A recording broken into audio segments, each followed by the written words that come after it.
Howdy do, buckaroos. This is going to be my last video of this weekend, and I've done a couple topic videos this weekend where I'm not talking specifically about a beer. I'm just having one and having a conversation with you, just like we were in a pub.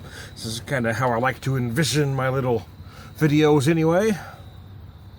Oh, having this great one from Four Hands, though. They just came out with these in cans. This glass came in a set I got last year around Christmas time, if I remember right.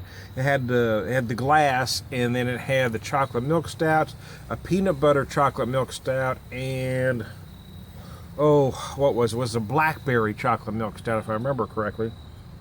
Oh, the aromas on this are just gorgeous. They really are. I mean, it's a combination of, well, you guessed it, chocolate, milk, and stout. It is brewed with cocoa nibs. You can really feel the chocolate, but you also feel that chocolate milk component, as well as other stout components. But wow, the aromas are just gorgeous on it. So anyways, what I was going to talk about, something I've just been thinking about lately for some unknown reason. Who knows what crosses my mind and why. Jumping the shark. Jumping the shark has become a term used when well, traditionally it's when a TV show has gone too far, but now it's also been used with politicians and anything. When something's gone too far, you say jump the shark. Some of you might not be old enough to know where that phrase came from. Well, it actually came from the old TV show Happy Days. There was an episode where one of the main characters, Fonzie, somebody was about 5'9" or 5'10", 165 pounds, and somehow he was the biggest badass in town. I know that itself should have jumped the shark at the beginning of the series, but it did. But the phrase comes from, well, they were at a freshwater lake, and he somehow is on water skis jumping over a shark. So anyway, that's how the term came about. The show went too far, the ratings kind of declined, and the show eventually went off the air. One can argue that by that time the show had already run its course, but that's a whole other discussion. But what I want to talk about is, with today's plot lines, is it possible for a show to jump the shark? Because for me, it seems like every show, just about every show I watch has jumped the shark several times at this point. And I think a lot of that changed with shows like Dallas, back in the late 70s, 80s. Dallas, a nighttime soap opera, took so many twists and turns, but it was meant to be kind of a soap. A lot of it was kind of tongue-in-cheek. So I think it sort of got a pass as far as the term jumping the shark. But there's a lot of procedural dramas that are trying to be, or seemingly trying to be, believable. And for me, they've already way jumped the shark. There's a couple that we watched I'll talk about specifically. One is Bones. We've been watching Bones from the beginning. But for me, that show has jumped the shark so many times, I think it's just ran its course at this point. A few seasons ago, there was the Palant plot line where this guy was basically a supervillain at this point. He can control all media. I mean, he could just do it all.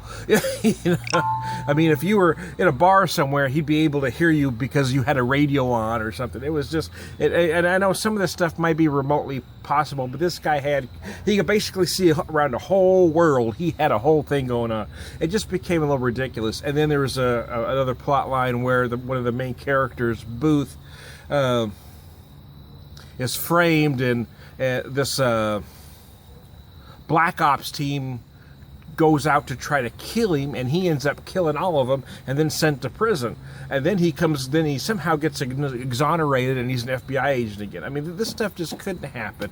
It just feels ridiculous. I mean, for me, the show has just jumped the shark several times throughout its run. It needs to go.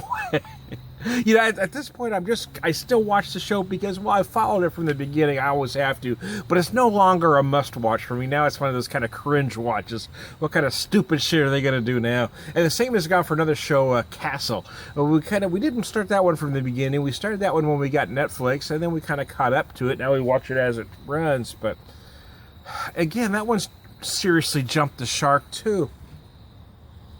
There's a plot line where, the main character, one of the main characters, not Castle, but the female lead,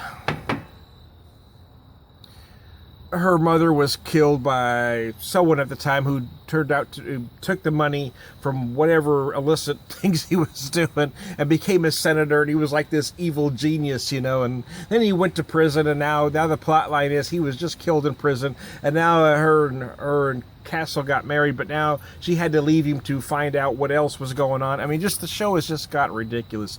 You know, I get their TV shows, and they're not supposed to be 100% accurate, but you watch some of these procedural dramas because they have a kernel of truth in them, and when they lose all plausibility, for me, it's over. And now again, it's another one I kind of watch mostly because my wife wants to watch the show, but I only watch it because we DVR it, and, you know, it's there, just something to have on. I just don't pay a whole lot of attention to it because it's just seriously jumped the frickin' shark for me. But it leads me to the question, with shows about zombies and everything else, is it possible, really, for anything to jump the shark? Can you go too far and still be plausible? It just seems ridiculous. Some of these shows just go way off the rails, and yet here we are watching them. You know, we started watching Walking Dead, for instance. You know, I watched about the first 3-4 seasons, I guess, but then it just kind of went too far. Let's show about zombies time. Yeah, but the plot line just got too convoluted, and, you know, at first you kind of admired the survival, and then some of the characters just became too ridiculous. Now, I get it's based on a graphic novel, so yeah, I guess you should expect certain aspects of it to be over the top, but for me it just went way over the top, and I just couldn't buy into it anymore. And a lot of it is characters, right? A lot of where that show lost me is all the characters became unlikable. Even the ones that you thought were the good guys at the beginning of the series, it just seems like everybody's unlikable. Everybody became an ass, and I can just quit watching the show. So there you go. Yeah, I've kind of rambled all I'm going to. I'm going to take a drink of the beer.